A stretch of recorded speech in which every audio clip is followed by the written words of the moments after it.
Welcome everybody here. I'm very happy to welcome you and thank you for coming. I'm Charles Enoch. I'm Director of the Political Economy Financial Markets Programme here at St Antony's, Oxford, and delighted to welcome all of you here to the first Max Watson lecture at St Antony's. It's under the auspices of PEFM. PEFM, Political Economy Financial Markets Programme, was founded by Max Watson in 2012, looking initially at the aftermath of the global financial crisis, whether the world was safer than before the crisis, and how political economy was influencing political outcomes. And this theme is more relevant than ever. If one reads the newspapers, or if you come to any of the PEFM lectures, which we've had over the past year, and I see a lot of people have taken the PEFM review and can sort of look through the review of the past lectures. So what we're looking now in the PEFM programs, we're looking at the reform measures since the global crisis, the interplay of outside structural developments on the economy and the politics of today, and how in this environment the economic and political decisions are taken. Hence, in that regard, it's a great pleasure to introduce Caroline Atkinson here to talk on the demise of doctrine, policy making in the real world. Caroline knew Max from way, way, way back. I too was a friend of Max from when we were both in London. I think all three of us were in London about the same time. Then all three of us were in Washington from the late 90s onwards, and basically therefore had many, many years of working with Max and being friends with Max. And it's therefore very appropriate to have Caroline here to do the first Max Watson lecture here. Just very briefly to summarize part of Caroline's extensive CV. Caroline started working as a journalist. She worked for The Times, for The Economist, and The Washington Post. She worked in Her Majesty's Treasury, in the Bank of England. She was in charge of financial stability and regulation.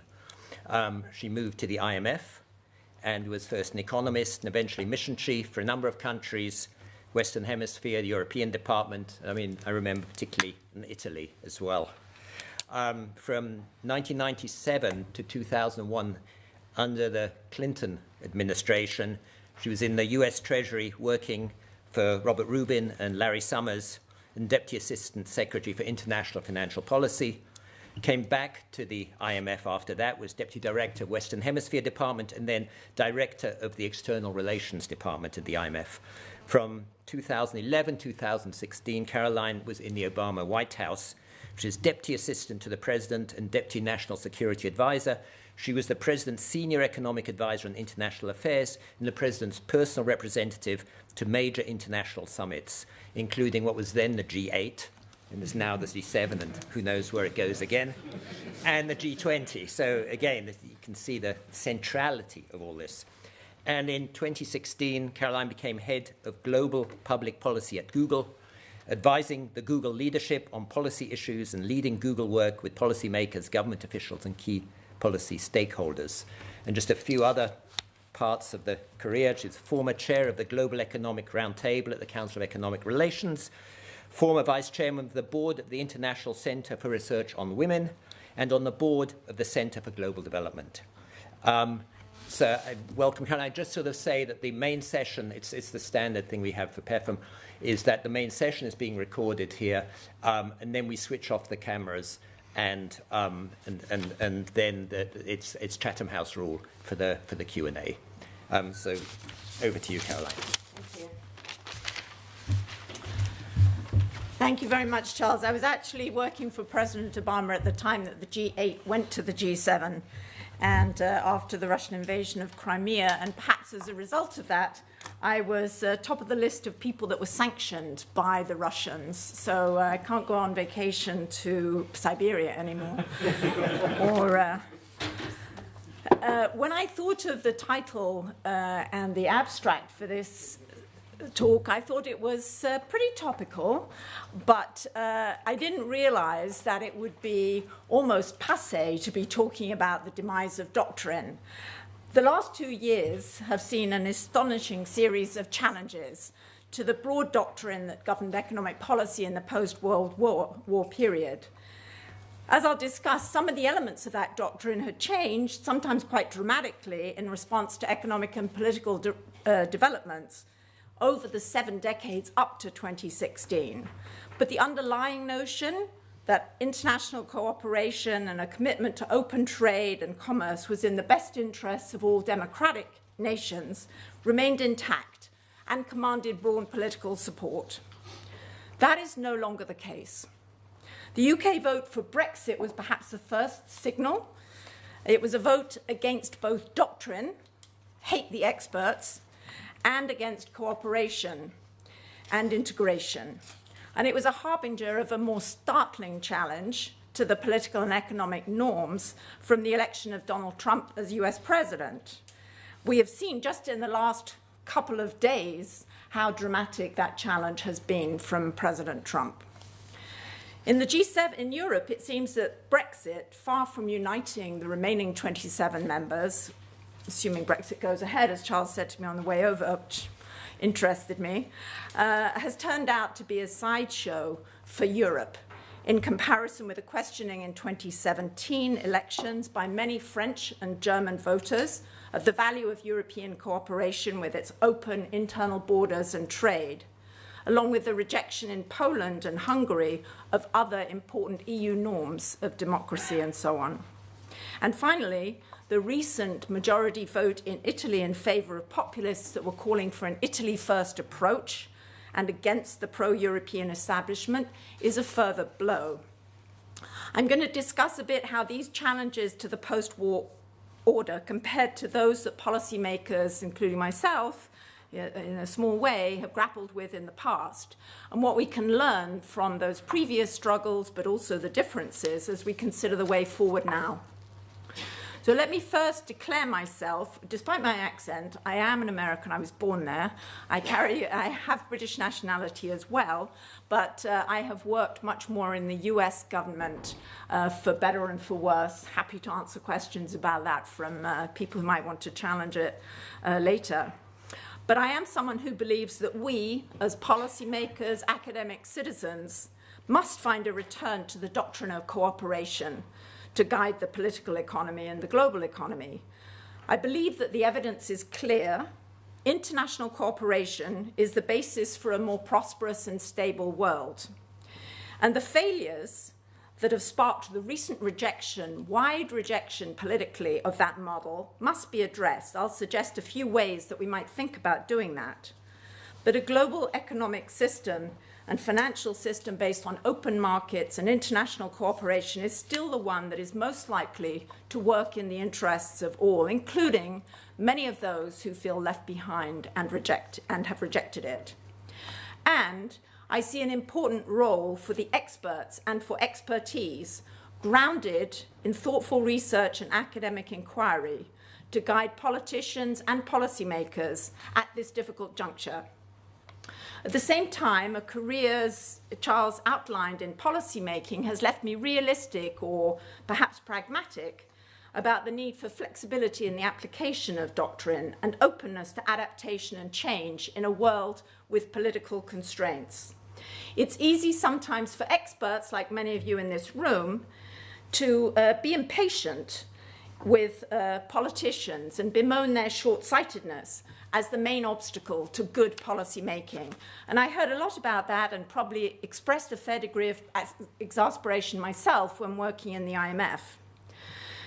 The mostly superb, in my view, economists and technicians of the fund and in central banks have great advice for addressing policy challenges and crises. But as Max was wise enough to see, and as the title of PEFM acknowledges, understanding politics and the political economy is essential for understanding even the operation of financial markets, never mind budgetary, tax and trade policy that touch even more obviously on people's lives. Political constraints are real. They reflect the views of voters and citizens, as well as political structures and culture. An inspired leader can change people's views, but only if he or she understands and appears responsive to concerns.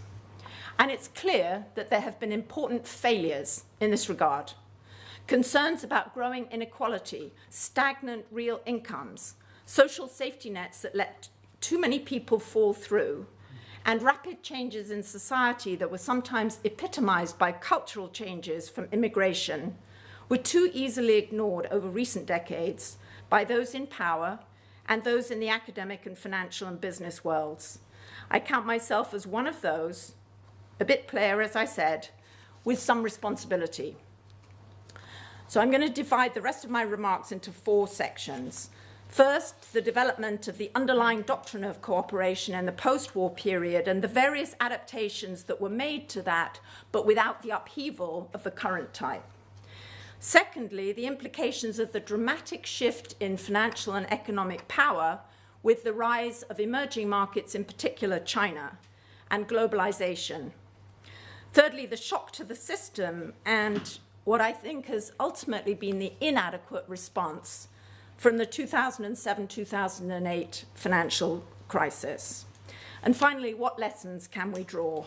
And I'll leave time, of course, for your questions and comments at the end.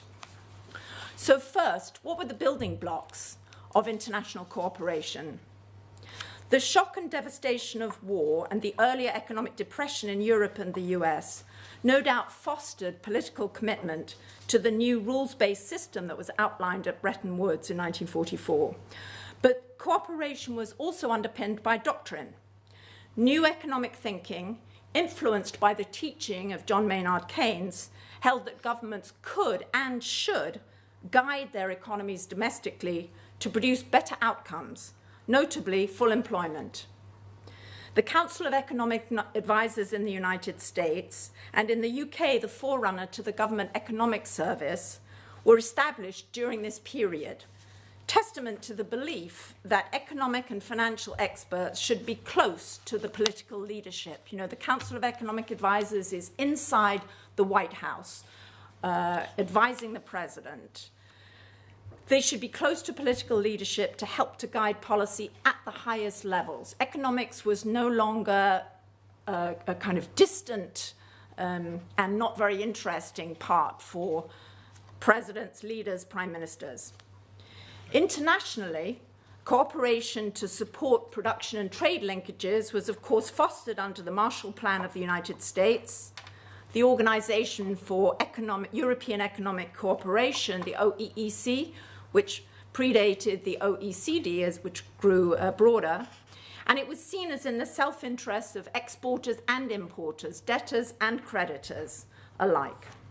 Other economic institutions, including the International Monetary Fund, IMF, the World Bank, the General Agreement on Tariffs and Trade, and in the early 1950s, the European Iron and Steel Community, which is the forerunner of the EU, were forged at amazing speed to reinforce this political commitment and doctrine to cooperation and openness.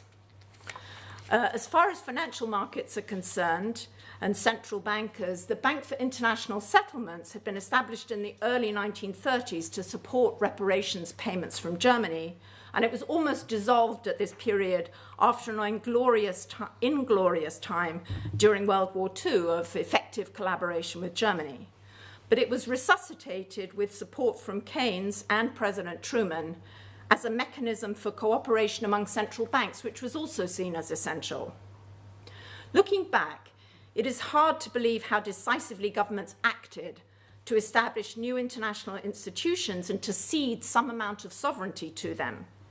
Certainly by the time in the 1990s and early 2000s, when there was much talk of redoing international financial architecture in the wake of the Asian financial crisis, it was already clear to me, negotiating on behalf of the United States amongst treasuries at that time, that there would never be the required political support or two-thirds majority in the United States Senate for new buildings and new institutions.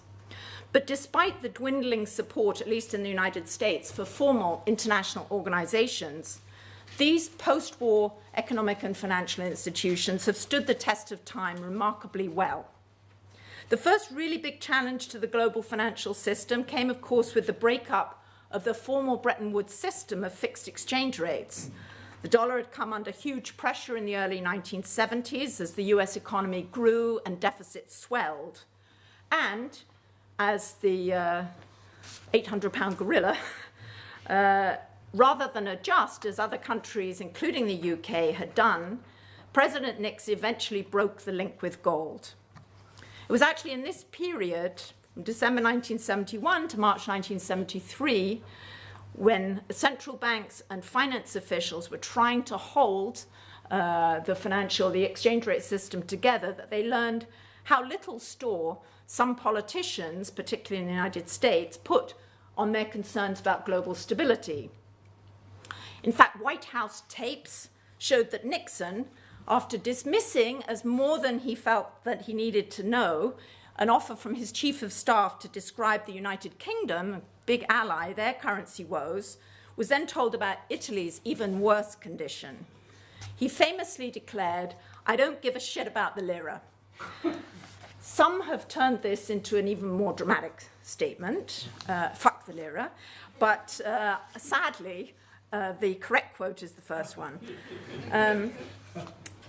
Far from breaking the institutions of cooperation, the world discovered that the stability and size of the United States economy, the strength of its legal, political, and financial infrastructure, and its consequently deep and liquid markets, made the dollar perfectly viable as a major reserve currency.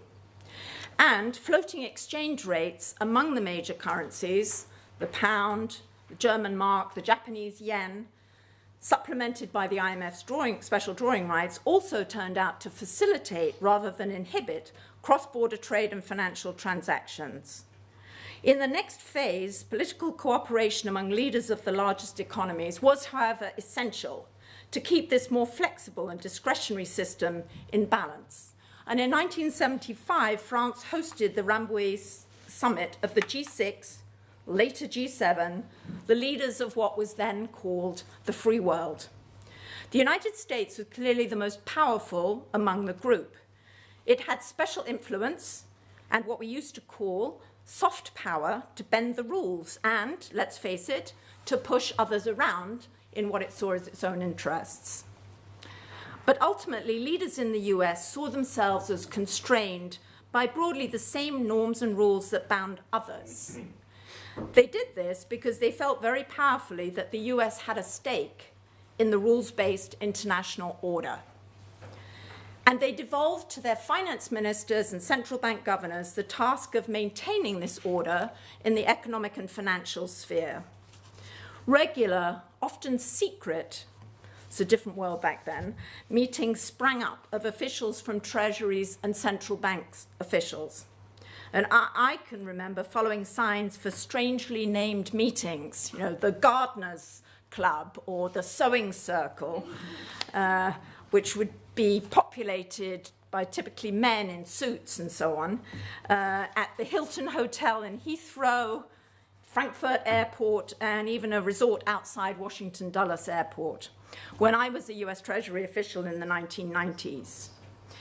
And at that time, I remember Alan Greenspan, chairman of the Federal Reserve Board at that point, told Larry Summers, who was the US Treasury official coordinating what was still then the G7, "This is the steering group for the world financial system." Now, that was not very popular amongst everybody else, but he was, including those at the IMF, but he was right for the time, only just. That system of informal execution with flexibility of doctrines had allowed big changes in the operation of domestic economic and financial policy and also international policy. It had supported the opening up of further opening up of trade. It had also supported the deregulation of banking, which was significant in the United Kingdom and then the United States. There were big changes as the world had come closer together. And the system proved its worth through various crises. The global financial crisis of the 1970s, when Latin American sovereign debts threatened the stability of the largest banks in the United States, the UK and Europe, the late 1970s and 1980s, when Max and Russell, Klaus Regling and others of us were working together.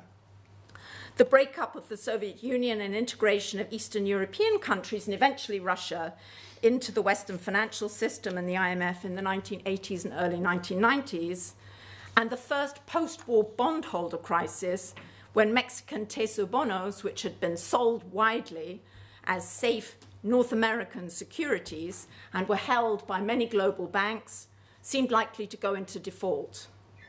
But by the time of the 1997 Asian financial crisis, which, by the way, is still called the IMF crisis by many in Asia, it was becoming clear that the G7 left out too many important rising economic powers, notably China, and was too heavily weighted towards European and American powers, with too few Asian representatives.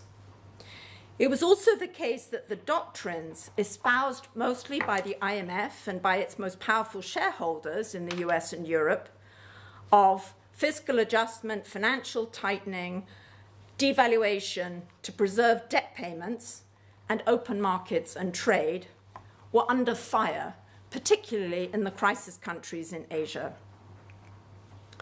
Despite the famous, at least among economic policy nerds at the time, cover of Time magazine that depicted Greenspan, Summers, and then US Treasury Secretary Bob Rubin as the Committee to Save the World, there was a growing backlash, including among economists and academics, as well as other policymakers, against the so-called Washington Consensus and what was seen as unfair domination of global policymaking and IMF decisions by the US and Europe. I was in the US Treasury. I now want to turn to discuss the impact of the rise of China and emerging markets with increased globalization. I was in the US Treasury at that time in the late 1990s and was pictured inside Time magazine as one of the subcommittee to save the world, which also didn't win me any friends or influence amongst my colleagues in the G7. Once the immediate crisis to the global financial system that had been posed by a potential default by Korea, which was then the 11th largest economy in the world, once that was over, the US began to search for a broader grouping of countries that would include China and other leading emerging markets. We were prodded a lot by Australia. I'm still quite friendly with Nigel Ray, who's now the Deputy Finance Minister or Chief Civil Servant in the Australian Treasury and was then a junior official at the Australian Embassy in Washington, and he used to come and prod me about including a broader range of Asian countries. And we were setting up this grouping to give a stronger political backing to the policies of the IMF. This was not easy. I can remember staying very late in the office in order to call Indonesia, but I didn't have a phone number. I didn't know who to call. We obviously tried the US ambassador, but their contacts tended to be with foreign officials, security officials, not with other economists. And through the central banks, you could find the Central Bank of Indonesia, but the policymakers at a time of crisis, as there was a dramatic crisis in Indonesia and a political crisis, were hard to find, and it took a lot of effort to establish that link. I remember Indonesia particularly, but it was also quite difficult to find people in Turkey who cared, or in Brazil, who were our counterparts. Anyway, that work carried on, and we eventually established the forerunner of the G20, which was then called the G22, pulling together initially finance and central bank officials and later leaders in Washington. Actually, that was much to the annoyance of the Europeans, who then tried to blow up the G22 by including lots of European countries, smaller ones, so that it became the G33, which was a bit crazy, but later shrank back to the G20. And at the same time, there was a shift in financial policy doctrine. Bank supervisors were looking to update the Basel Capital Accords for newly deregulated financial markets. And in general, people were pretty gung-ho about the possibilities of deregulated markets for supporting growth and supporting development. I remember that Bob Rubin used to worry about how financial market transactions were growing so much more rapidly than real trade transactions. And Larry and Alan Greenspan used to say, oh, you're like the people that want to return to wooden tennis rackets because the ball moves too quickly with the new, whatever they are, I'm not a tennis player, but, amazing technological tennis rackets that flip the ball around much faster in the court. But obviously, Bob was onto something. I also learned at that point, that while central banks and finance officials and people at the IMF have a lot in common, and if they're considering, the State Department or their leaders' offices, they are happy to dismiss the kind of short-sightedness and lack of technical expertise of those colleagues, finance ministry officials are actually much closer to politics than central bank officials or regulators. And in the aftermath of the Asian financial crisis, finance officials from the G7 were no longer content to let central bankers and other regulators make all the running in the regulation of financial markets. They'd learned how politically important these markets were. And they insisted on a seat at the table with central banks and other financial regulators in the Financial Stability Forum, which was the initial effort. And I can remember sitting in a room in the Treasury when Tietmeyer came over from Germany, the head of the Bundesbank. He was extremely suspicious of Americans, particularly suspicious of political Americans, and anything that wasn't to do with the central bank. He was quite sure that the Americans wanted to inflate like crazy and ruin the German mark and German banking system. But we persuaded him that with Andrew Crockett, who was then former official of the Bank of England and of the IMF, many of us also were very fond of him and admiring. And he was then the head of the Bank for International Settlements that I mentioned earlier, and he was going to be the first chair of the Financial Stability Forum, therefore showing that it was still really going to be run by central banks, and with that, Tietmeyer agreed. But all of that required some flexibility. It did actually take 10 years and a global financial crisis for that forum to be expanded to include the emerging markets from the G20. But in that time, Andrew had led the expansion of the BI, the gradual and gentle inclusion in this central bank group of countries outside the initial rich ones. Now, the extraordinary rise of China to become the second largest economy in the world was, from one point of view, a triumph for the doctrine of open markets, global trade, and stable rules as a way to promote growth and poverty reduction. Hundreds of millions of people have been lifted out of poverty as a result of China's integration into the global economy. But at the same time, China's rise has increasingly posed a challenge to the belief in cooperation and to adherence to a rules-based system of norms. Certainly in the United States, every politician running for election runs against China. China is bugbear to many Americans who feel that China has stolen their jobs. Whoa. Okay. And it is also it's the thing that economists know, that the consumers who are very glad to have cheap clothing, cheaper steel, and so on from made in China and other newly industrialized countries are spread thinly, whereas the producers are focused and concentrated. I remember President Obama ruminating about the value to the US and the rest of the world of a strong and stable Chinese economy, which we were trying to persuade, he was trying to persuade the Chinese rulers that we actually supported their efforts to make their economies strong. But at the same time, my colleagues on the National Security Council who came from the intelligence community were much more doubtful. They saw it more as a zero-sum game. Not only China, but other important emerging markets such as India, Brazil, South Africa, and Russia also had a little bit of that view. They came together in a kind of opposition to the G7. The BRICS, as they were known, do meet regularly, but they haven't really offered a new way forward that is based on international cooperation. Obama wondered if China under Xi Jinping actually saw their interests as a stakeholder in the international system. And of course, one irony of today's Trump era is that President Xi has been a stronger spokesperson for the value of rules and cooperation than his US counterpart.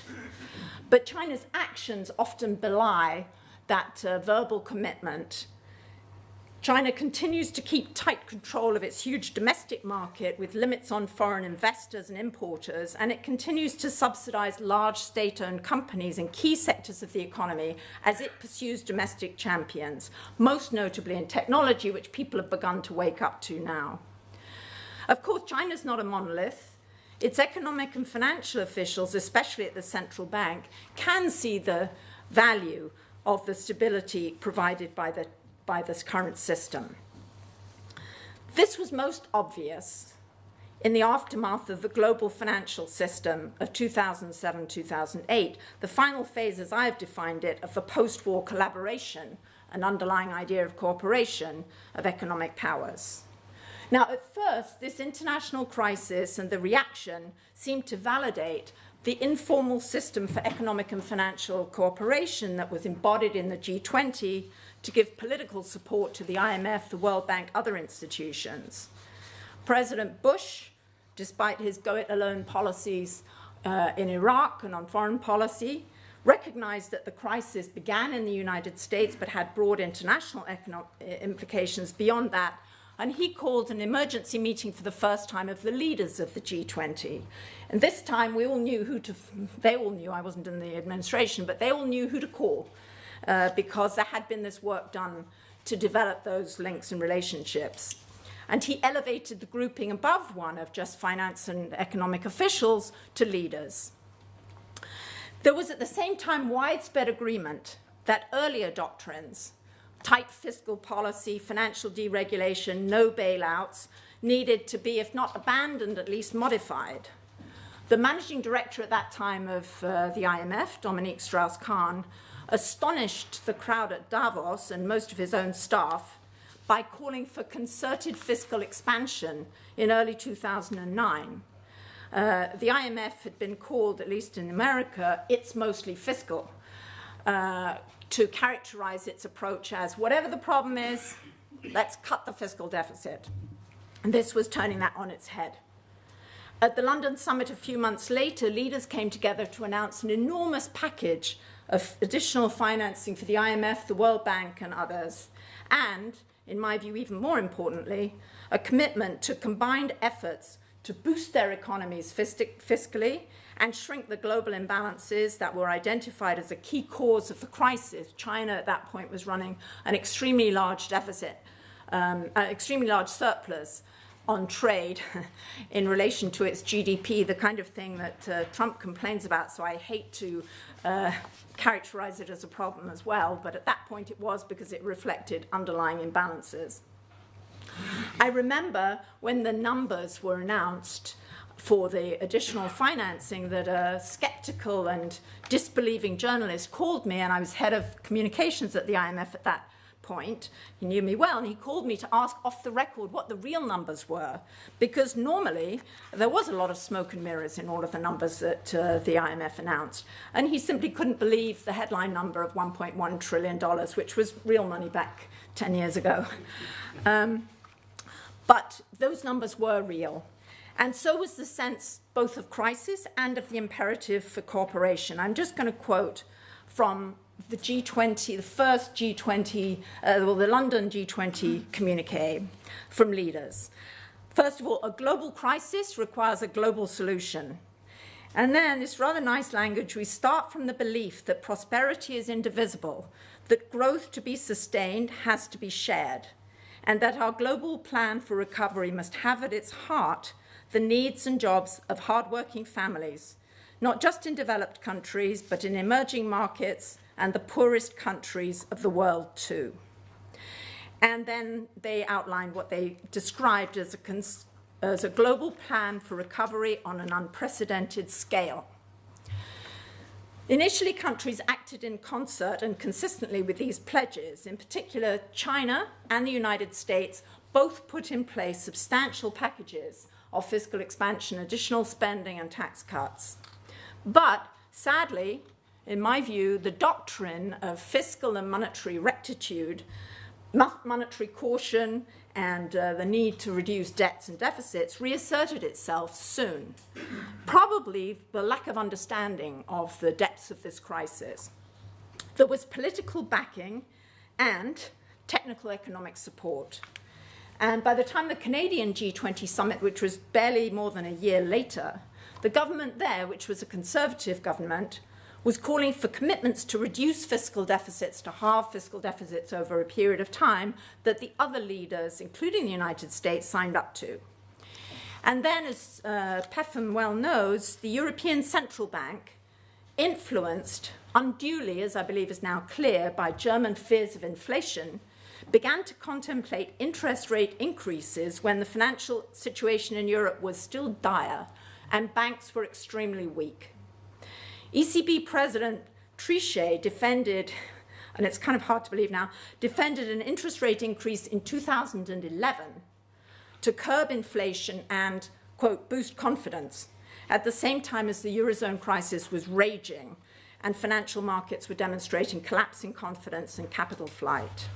Now, I happened to be Sherpa at that time to President Obama, who, in contrast to Nixon, and this shows some of the changes that had occurred, was deeply concerned about what was happening in Europe, not just out of altruism, but because he thought that a collapse in Europe would also have spillovers into the United States. He spent enormous time and energy trying to bring his colleagues together, trying to persuade German Chancellor Merkel that her political red lines against bailouts were bound to be crossed even more dramatically if she did not permit the rescue of Greece and a loosening of central bank policy.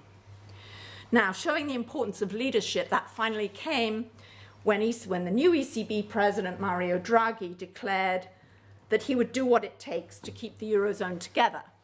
And Merkel gave the essential political nod to that. Ironically, they didn't have to spend a penny or a euro to make that pledge come true, whereas Trichet, and this is an interesting thing about financial markets, had rejected bailouts but been forced to spend a lot of money shoring up the Italian bond markets. And plus ça change. We're again thinking about what's going to happen in Italy. The political economy of financial markets is an art and not a science, and doctrines that are too inflexible will break if they don't bend.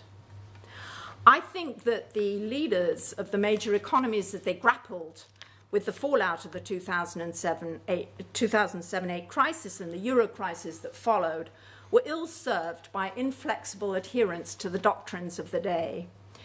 Experts counseled caution on fiscal policy, particularly in Europe. They expressed concern about government indebtedness and reluctance to break the doom loop between banks and sovereigns. However, this also made political sense, at least in Europe and in Germany. We spent hours, days. President Obama called a very small meeting with just Chancellor Merkel, Hollande of France, and Mario Monti, who was then Prime Minister of Italy, at Camp David in the middle of the G8 summit of that year of 2012, to persuade them, to persuade Merkel that she needed to allow Brussels and the European Central Bank to support the euro. But we never really convinced her intellectually. And even in the United States, it was very hard politically to support big solutions to, for example, the housing crisis. People, and David Axelrod, who's a brilliant political consultant very close to President Obama, argued against a big bailout of the housing market, which was had become a huge drag. Negative equity was a huge drag on the US economy. He argued against it because he thought that voters in a street where the voters who'd been paying their mortgages would be very annoyed if a deadbeat neighbor down the street was bailed out on their payments. What people failed to see was that the hard-working, up-to-date with his payments, with their payments household was actually hurt by the failure and default and repossession of houses of people down the street. And that macro view, which Paul Krugman in the New York Times, an economist, was one of the lone voices calling for an action, was just never really accepted politically. I do remember that the day after the Brexit vote, a former White House colleague who had spent hours with me working to try to support the President Obama as he tried in vain to press for more growth and less austerity in Europe, called me and said, "We failed." I hadn't struck, the Brexit vote had not struck me as anything particularly to do with me, or my responsibility, but in a way he was right. We had failed to really address the underlying problems from the 2007-2008 crisis. So what do we do now? To paraphrase Dickens, these are the best of times, these are the worst of times. We've seen the disarray among the G7, the tearing up of international agreements and challenge to cooperation from President Trump. I think even worse is the nastiness that is permeating political debate, reminding us of Hobbes, solitary, poor, nasty, brutish, and short life of man. And as the writer Sebastian Mallaby pointed out recently, there's no Hobbesian leviathan or common power to enforce good behavior in the international arena. But there's rather an imperfect and fragile structure of rules that depends on countries' belief, backed by citizens' belief in their value. So those are the worst of times. But while MAGA, one of my daughters in America is a journalist, and she's always correcting my pronunciation. But anyway, MAGA, for those of you who may not know here, is Make America Great Again. And that's what it's called. Italy first, they're chilling slogans. But there is also an opportunity here. There's a need for new thinking and an opportunity. We got a lot of things wrong, so let's try to figure out how and why and what to do. Luckily, there's already quite a surge of writing and research, at least in the United States, that is spurred by opposition to the dark messages of President Trump. Let me just indicate a couple of areas for examination that I think academics should be thinking about as well as policymakers. Inequality, including across geographical areas. What causes that? Some cities seem to work. In the United States, for example, what's the difference between Pittsburgh and Detroit? In the UK, I've been here on the anniversary of Grenfell, and who could not be shocked and struck by the racial and class inequality that you see night after night in the discussion of the inquiry? The social safety net. I've also been in the UK, sadly, while my elderly father was dying. His care from the NHS has been brilliant. Really dedicated district nurses and doctors, but they're desperately overworked and underpaid. And today's FT has a headline about visas being denied to doctors. It cannot make sense. The underpayment. My sister and I asked the district nurses, how can we show our appreciation for all that you've done? And they asked for tea bags and coffee to be supplied to their office because they have none now. In the United States, of course, the healthcare picture is terrible. Congress has been undercutting the reform that brought 25 million, imperfect reform, but at least it brought 25 million more people under some sort of insurance coverage. We know that even in Germany, there is a desperate need for public spending on infrastructure, including the internet. Whilst I was working at Google, people would say, well, everybody has a smartphone. Well, they may not in India, but I'm sure they do in Europe and the United States. It turns out, no, they don't. There are many people that don't have smartphones. There are many kids who are given homework, certainly in the US, maybe not in the UK, that depends on access to the internet. They have to stand around the school gates to get Wi-Fi or go somewhere else to get Wi-Fi because they don't have it at home. This is in the richest country in the world. Tax policy. There is obviously a need for more thoughtful engagement about how to incentivize work and incentivize lifelong learning through tax policy. And I'll just comment that the universal benefit, I think that's what it's called here, is probably a great idea, but it was obviously put in place by people who just could not imagine being someone who couldn't live for 6 weeks without a regular infusion of cash. And that goes back to the inequality point. There is education, a big need for more education. I agree, John and I were chatting about this, that this is not all about computer science. Having worked at Google, the engineers there are smart enough to design machines that will be able to do a lot of computing. They cannot do the stuff, as the head of their artificial intelligence unit said to me. I do public policy, did public policy. He said, well, your stuff is the hardest. So it is also the political economy that people need to be educated about history and other things. And then, of course, banking and financial access. In the US, there's a backlash to the post-crisis redoing of regulation. I'm not sure if that's happening in Europe. In Europe, it seemed, and in the UK, but that is obviously an important area to look at. And then trade.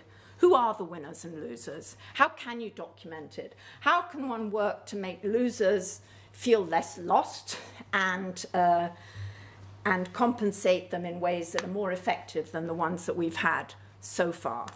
In the United, maybe I'll just mention, because it sort of struck me as interesting, I've always felt that as an economist that we haven't really figured out how to do regional policy. You see, in Italy, as Charles said, he and I worked on it together, there's still enormous divisions between the North and the South. And they tried, more investment in this, incentivizing investment in the South, and you get bridges to nowhere, letting people move to the North, maybe, but then you get depopulation. In the United States, there's always relied on flexible workforce, geographic mobility. There is, interestingly, much less of that in the last couple of decades than before. And it's not clear quite why that is. It's not just because of negative equity. It may be something political and cultural. But in the United States, economists are beginning to wonder about regional policy. There must be a lot to learn from the mistakes and experience in Europe.